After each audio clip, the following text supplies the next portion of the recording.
अल्लाहु अल्लाह अल्लाहु अल्हम्दुलिल्लाहि रब्बिल आलमीन।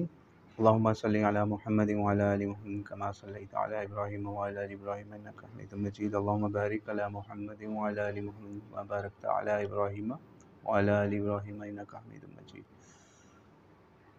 अऊज़ु बिल्लाहि मिनश शैतानिर रजीम। बिस्मिल्लाहिर रहमानिर रहीम। आप लोगों ने अल्हम्दुलिल्लाह से आज शुरू किया है और हम इंशाअल्लाह ताला इसको वन नास तक पढ़ेंगे। ठीक है, कोई अंदर नहीं बोलेगा जब मैं बोलूँगा। ठीक है, और हमने अल्हम्दुलिल्लाह से शुरू किया, यानी हमने अल्लाह के नाम से शुरू किया और ख़त्म करेंगे वन नास के ऊपर, यानी जहाँ अल्हम्दुलिल्लाह अल्लाह से शुरू किया और इंसानों के ऊपर एंड करेंगे। इससे ये पता चलता है कि हमने अल्लाह के नाम से शुरू करना है और हमारी ज़िंदगी का सारा कुछ इस कुरान के अंदर है। एंड तक हमने वही पढ़ना है जो अल्लाह ने हमें कुरान को समझने के लिए बताया। तो आज हमने सबसे पहले सूरह फातिहा आप लोगों ने पढ़ी। सूरह फातिहा की पहली 3 आयतों में अल्लाह ताला ने अपनी ज़ात का तारुफ़ करवाया, इन सिफ़ात के साथ करवाया कि वो रब है, सबका पालने वाला है, रहमान है, सब पर रहम करने वाला है, बिन मांगे देने वाला है, वो रहीम है, ख़ास बंदों पर बड़ी मेहरबानियाँ करने वाला है, वो मालिकी यौमिद्दीन है, जज़ा सज़ा के दिन का हाकिम है, आखिरत में हर शख्स को इसके किए के मुताबिक बदला देने वाला है, लिहाजा तमाम तारीफ़ें उसी की ज़ात के लायक हैं। फिर इय्याका नअबुदु व इय्याका नस्तईन में हुआ कि मैं इबादत और इंतहाई पाकीज़ा अमाल के साथ दुआ की तलब की है हम लोगों ने। ठीक है, कि इलाही हम तेरी ही इबादत करते हैं और तुझ ही से मदद मांगते हैं। इसके बाद सूरह मुबारका का आखिरी हिस्सा दुआ का है कि या इलाही हमें ज़िंदगी की इब्तिदा से मौत की इंतहा तक हमेशा हर बात में सिराते मुस्तकीम पर कायम रख।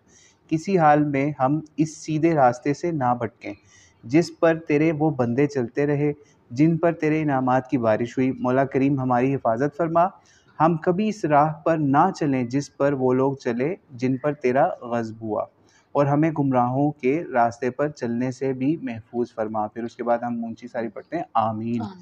फिर उसके बाद सूरह बक़रा शुरू होती है।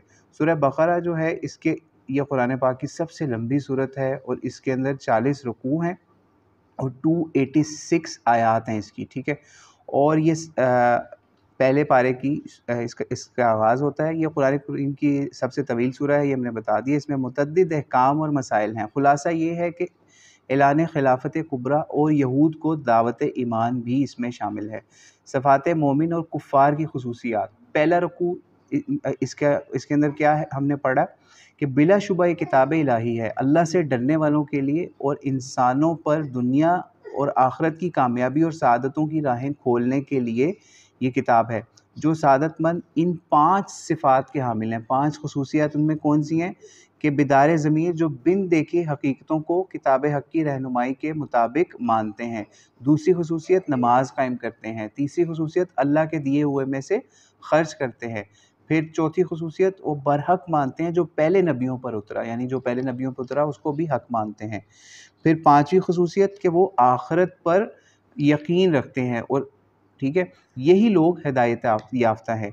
दुनिया और आखिरत की कामयाबियों का इन्हीं के मुक़द्दर में है। हठ धर्मी है उसमें जिसमें आखिरत की हिदायत पाने से जिसने इनकार कर दिया वो हठ धर्म बंदा है। ये पहला रुकू था। फिर दूसरे रुकू में मुनाफ़िकों की ख़साइस और मिसालें आई। उसमें मुनाफ़िकों के बारे में अल्लाह ताला ने बताया कि अल्लाह को और मरने के बाद की ज़िंदगी को मानने के दावेदार हैं। वो मानते हैं, ईमान लेके आते हैं, लेकिन दावेदार हैं सिर्फ़ इसके, लेकिन इनके दिल ईमान से खाली हैं। ठीक है, जो हम ज़ुबान से बोल रहे हैं वो उसका इकरार सिर्फ ज़ुबान से करते हैं, दिल से उस पे ईमान नहीं लेके आते। ये लोग क्या है, मुनाफिक हैं। इनका तर्ज़ अमल अल्लाह को और ईमान वालों को धोखा देना चाहते हैं, यानी सामने से मुसलमान हैं, अंदर से ये लोग काफिर हैं। हक़ की कामयाबी और अपने दोगलेपन की बदौलत इनके मर्ज़ निफाक में इजाफ़ा होता रहेगा। ये लोग दर्दनाक अज़ाब के मुस्तहिक होंगे। ये दूसरे रुकू के अंदर मुनाफ़िकीन के बारे में अल्लाह ताला ने हमें समझाया कि हमें ऐसे नहीं होना कि हमारे ज़ुबान पे कुछ हो और दिल के अंदर कुछ हो। ठीक है, फिर इनकी महरूमी की मिसाल अल्लाह ने एक और बयान की कि एक ऐसे मुसाफिर की सी है जो रास्ता देखने के लिए आग जलाए, मगर जब इर्द गिर्द रोशनी हो जाए तो ख़ुद बिनाई से महरूम हो जाए। इनमें से बाज़ ऐसे हैं जो मुसलमानों का साथ देने के लिए दुनियावी फ़ायदे देखकर चंद कदम उठाते हैं, फिर पाबंदियों और राह हक़ में कुर्बानी के मुतालबों को देख कर डर जाते हैं, ठिठक जाते हैं और अल्लाह ताला के बागी हो जाते हैं। फिर तीसरा रुकू है, तीसरे रुकू के अंदर सारे काफिर मिल के भी अल्लाह ताला ने तीसरे रुकू के अंदर काफिरों को एक चैलेंज दिया कि कुरान पाक की तरह की कोई एक सूरत बना के दिखा दें। जब उन्होंने कहा ना कि ये तो अरब के बाकी शायरों की तरह का कलाम है, तो अल्लाह ताला ने उनको चैलेंज दे दिया कुरान पाक में कि अगर तुम बना सकते हो कोई एक सूरत तो एक सूरत बना के ले आओ, ठीक है। फिर अल्लाह ताला ने लोगों को कहा कि रब की इबादत करो ताकि तुम नेक बंदे बन जाओ, वो तुम्हारा भी खालिक है। हम तीसरे रुकू की बात करें, और तुमसे पहले लोगों का भी खालिक है। वही ज़मीन को, फ़र्श और आसमानों को छत बनाने वाला है, बारिश बरसाने वाला, उगाने वाला वो अकेला है, इसका किसी को शरीक ना बनाओ इसका, ठीक है। फिर उसके बाद इसमें तीसरे रुकू के अंदर ही आया यही चैलेंज जो मैंने आपको बताया कि अल्लाह ताला ने काफिरों को चैलेंज दिया, जिन्होंने दावा किया था कि ये तो कोई इंसान लिखता है ये वाला कलाम। तो अल्लाह ने उनको चैलेंज दे दिया कि तुम इस तरह की एक सूरत ही बना के ले आओ। फिर अल्लाह ताला ने कहा कि याद रखो कुरान की तमाम मिसालें हकीकत की वजाहत के लिए हैं, चाहे मच्छर की हो, चाहे मकड़ी की हो। ईमान वालों को अपने रब की तरफ से इसको, यानी ईमान वाले छोटी छोटी मिसालों को भी समझते हैं, ठीक है। फिर लोगों को अल्लाह का इनकार कैसे करते हो, लोगों को अल्लाह ताला ने कहा कि तुम अल्लाह का इनकार कैसे करते हो कि इतनी छोटी छोटी चीज़ों के अंदर तुम्हें मैं निशानियाँ दिखा रहा हूँ। और फिर उसके बाद चौथा रुकू, चौथे रुकू के अंदर खिलाफत आदम और इब्लीस का जिक्र है। यानी अल्लाह ताला ने जब आदम को कहा, आदम के लिए हुक्म दिया इब्लीस को कि आदम को सजदा करो, उसका जिक्र भी यहाँ पे आ रहा है। फिर अल्लाह ने कहा याद करो, अल्लाह ताला ने फ़रिश्तों से फरमाया मैं ज़मीन में अपना खलीफा बनाने वाला हूँ। फ़रिश्तों ने अर्ज़ किया हम तेरी इबादत करते हैं, ठीक है, और ख़िदमत के लिए भी हाजिर हैं। हमारा ख़्याल है कि वो ज़मीन में फ़साद करेगा। अल्लाह ने फरमाया फ़रिश्तों अपने कामों की हिकमतों से मैं खूब वाकिफ़ हूँ। फिर आदम अलैहिस्सलाम को जुमला अलूम की तालीम दी, फिर अल्लाह ताला ने उनको तालीम दी हज़रत आदम अलैहिस्सलाम को। फिर उन फ़रिश्तों जिसकी फ़रिश्तों को सलाहियत ना थी, ठीक है, फिर फ़रिश्तों से अल्लाह ताला ने उस इल्म के बारे में पूछा जो अल्लाह ताला ने हज़रत आदम अलैहिस्सलाम को दिया।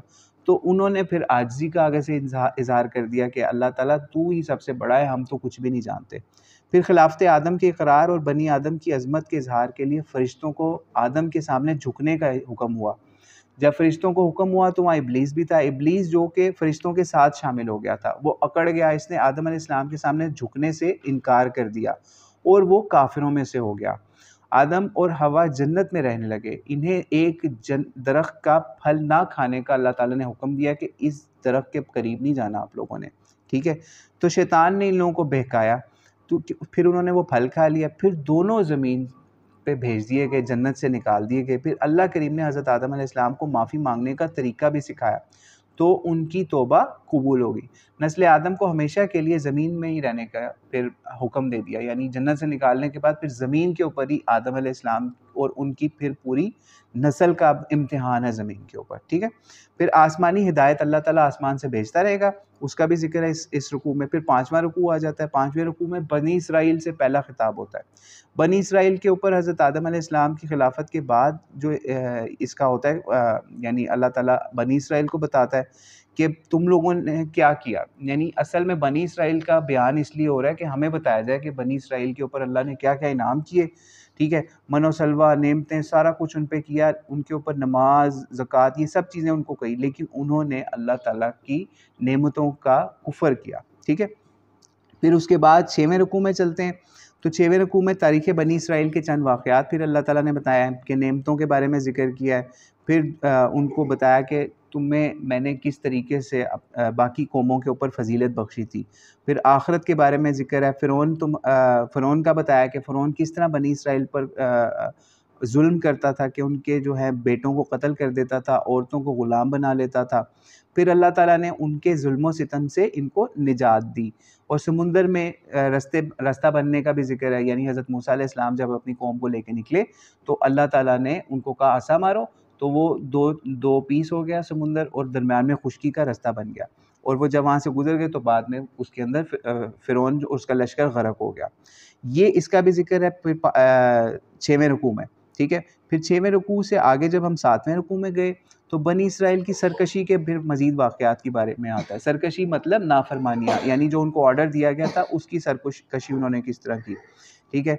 फिर अल्लाह ताला ने बनी इसराइल को पानी की किल्लत का जब सामना हुआ 7वें रुकू में, तो उनको अल्लाह ताला ने उसका भी इंतज़ाम किया। तो हज़रत मूसा अलैहिस्सलाम की दुआ से 12 चश्मे उनके लिए जारी हो गए। बनी इसराइल से फरमाया गया कि अल्लाह की नेमतें खाओ, इनकी नाक़दरी ना करो। फिर मनो सलवा जैसी नेमतें उतारी गईं, ठीक है। लेकिन जब उनको मनो सलवा दिया गया तो उन्होंने क्या किया, उन्होंने कहा हमें तो ये जो सब्ज़ी, दालें, तरकारी ये चीज़ें अल्लाह हमें दे। यानी उन्होंने अल्लाह की नेमतों का इनकार किया, तो अल्लाह ताला ने फिर उनके ऊपर ग़ज़ब और उनके ऊपर अज़ाब नाज़िल कर दिया। फिर 8वें रुकू के अंदर यहूद की आयत शिकनी का ज़िक्र है कि अल्लाह पाक के यहाँ इज़्ज़त का ज़रिया नस्ब कोई नहीं है, सिर्फ़ और सिर्फ ईमान और अमल सालेह है। इस रुकू के अंदर यहूद की 3 बदअहद शिकनियों का ज़िक्र है। एक तो ये है कि उनका नस्ली गुरूर, यानी यहूदी अपने आप को बहुत सुपीरियर समझते थे, आज भी समझते हैं।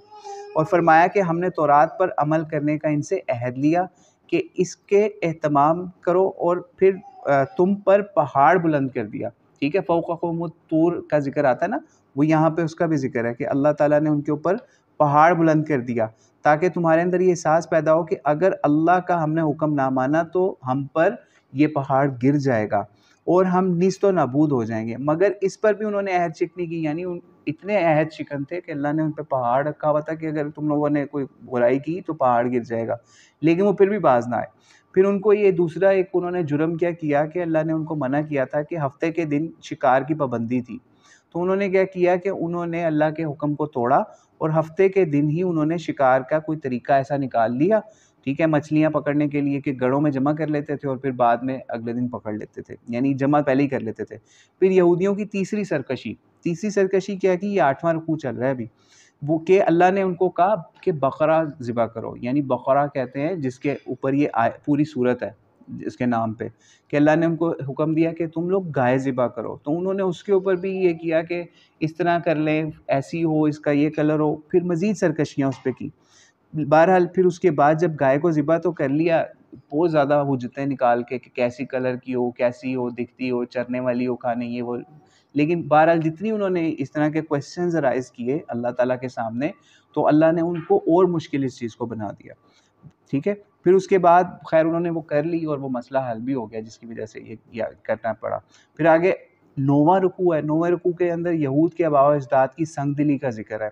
यानी बनी इसराइल में एक शख्स था, उसने अपने अज़ीज़ को कत्ल कर दिया, ठीक है। कत्ल का इल्ज़ाम दूसरों पर लगाना शुरू कर दिया। फिर अल्लाह ताला ने हुक्म दिया था, जिसका भी पीछे ज़िक्र आया ना, कि अल्लाह ने कहा कि गाय ज़िबा करो। फिर उस गाय का गोश्त का टुकड़ा लेकर उसको लगाना था बंदे को, मक़तूल पर मारो, अल्लाह ने हुक्म दिया था।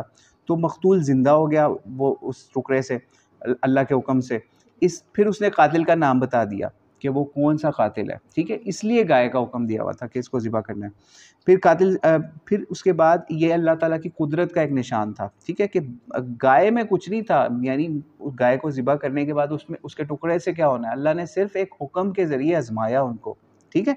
फिर उसके बाद आगे देखो कि फिर आगे चलते हैं। फिर आगे जो है 9वां, ये अभी हम 9वां रुकू चल रहा है हमारा, ठीक है। फिर उसके बाद एक और इनका ज़िक्र है कि ये तौरात के अंदर तहरीफ़ भी करते रहे, यानी अल्लाह ताला ने जो तौरात दी उसमें तहरीफ़, उसमें चेंजेस, उसकी अपनी इंटरप्रिटेशंस करते रहे, उसका भी इसमें ज़िक्र है कि ये आयात जो है ना अल्लाह की, वो समनन कलीला, वो थोड़े से फ़ायदे के लिए बेच देते थे, यानी झूठे फतवे दे देने, जहाँ पे पैसे मिले उस हिसाब से चेंज कर देनी। फिर 10वां रुकू है। 10वें रुकू के अंदर मिसाक़े बनी इसराइल और इनकी अहद शिकनी का ज़िक्र है, ठीक है। मिसाक़े बनी इसराइल की बड़ी-बड़ी बातें ये थी कि अल्लाह के सिवा किसी की इबादत नहीं करना, माँ बाप के साथ एहसान करना है, रिश्तेदारों, यतीमों, मस्कीनों और आम लोगों के साथ हुस्न सलूक करना है, नमाज कायम करनी है, ज़कात अदा करनी है, ठीक है। लेकिन ये जब 5 उनको मिसाक़े बनी इसराइल दिया गया, उन्होंने इसका इनकार कर दिया, ठीक है। फिर ये इकरार करने के बाद उन्होंने इकरार किया, फिर उसके बाद अल्लाह ताला ने उनको ये भी हुक्म दिया कि एक दूसरे को कत्ल नहीं करना, ठीक है, कत्ल नहीं करना। फिर इसका भी उन्होंने मजाक उड़ाया और ये भी अल्लाह ताला के उन्होंने हुक्म की नाफरमानी की। फिर इरशाद इलाही है कि अपनी पसंद के बाज़ हुक्मों पे अमल करते हैं और बाज़ पे डटाई, यानी जिस पे अपना दिल किया वो मान लिया, जिस पे अपना दिल नहीं किया नहीं मानी।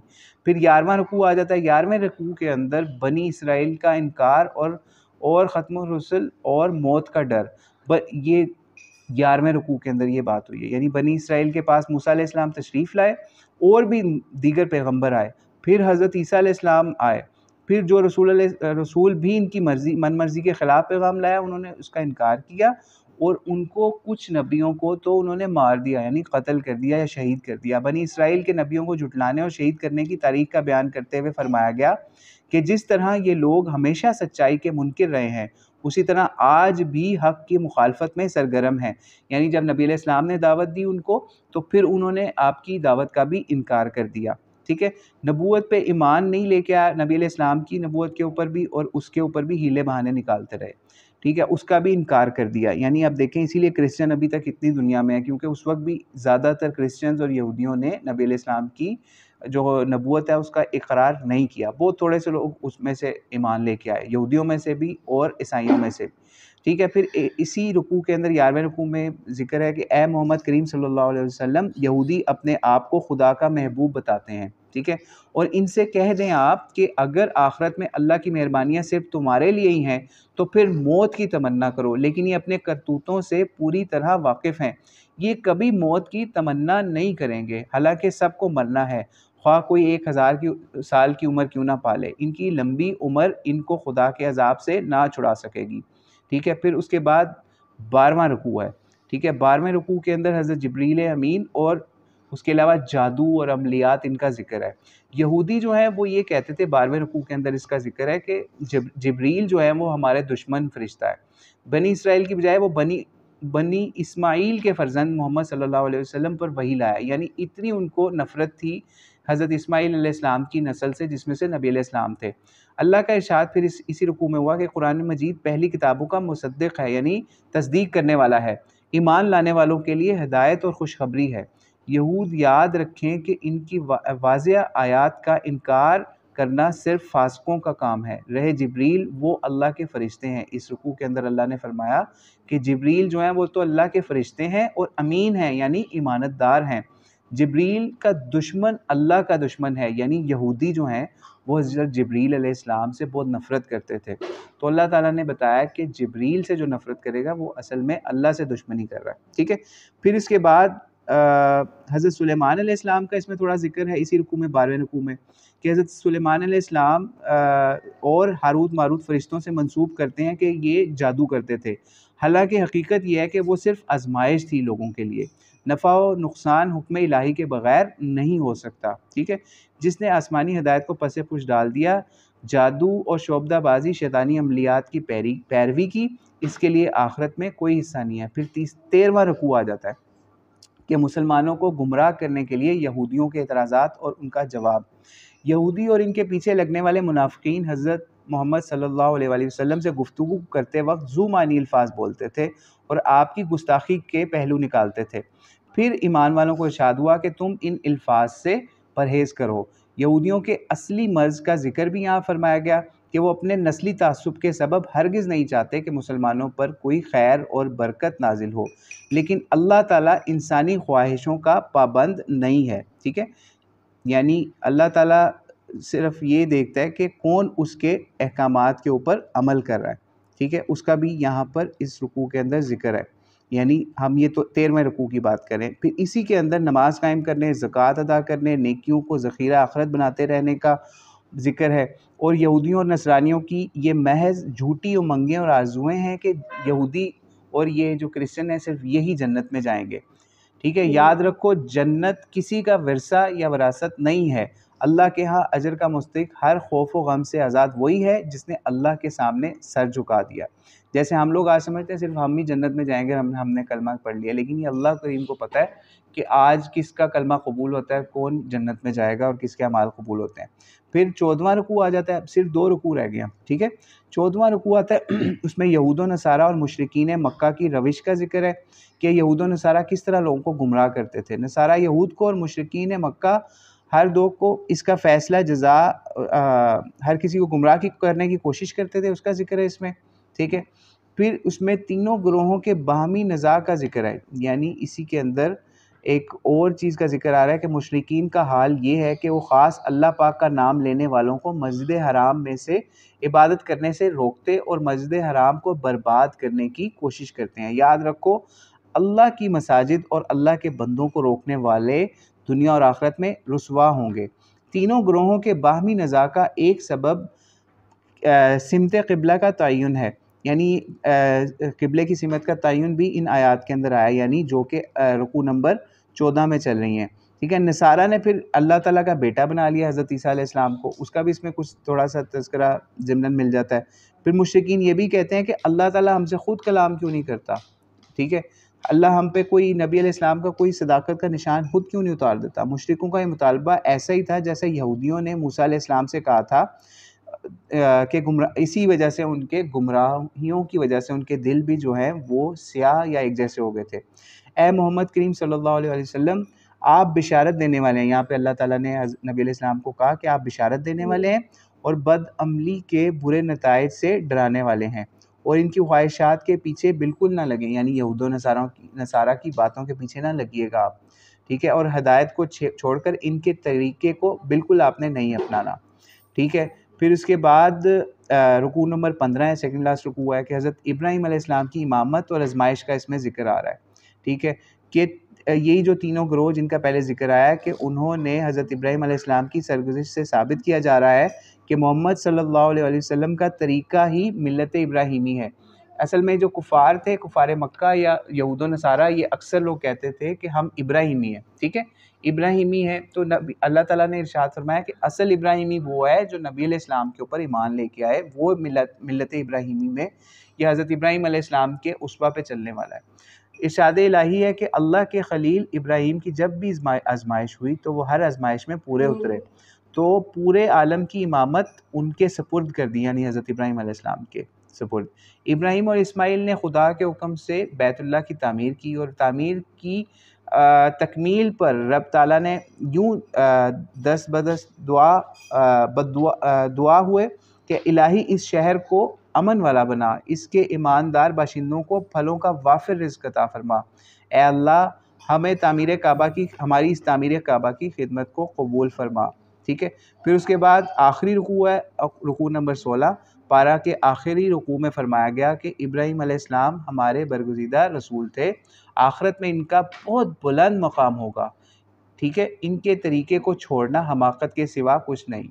फिर ठीक है, उन्होंने और इनके पोते याकूब ने अपनी औलाद को मुसलमान रहने और मुसलमान मरने की वसीयत की थी। ये पाकबाज इंसान थे, यानी हज़रत इब्राहीम अलैहिस्सलाम सही अक़ीदे और दुरुस्त अमल पर कायम थे।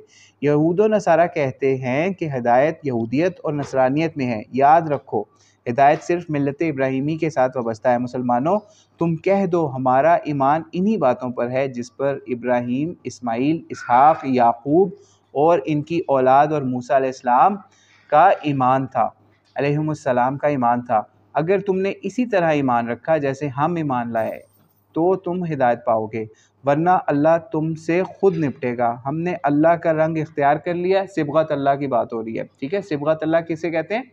अल्लाह के रंग को। हमने अल्लाह का रंग इख्तियार कर लिया। अल्लाह वाहिद की खालिस इबादत हमसे बेहतर कोई रंग नहीं है।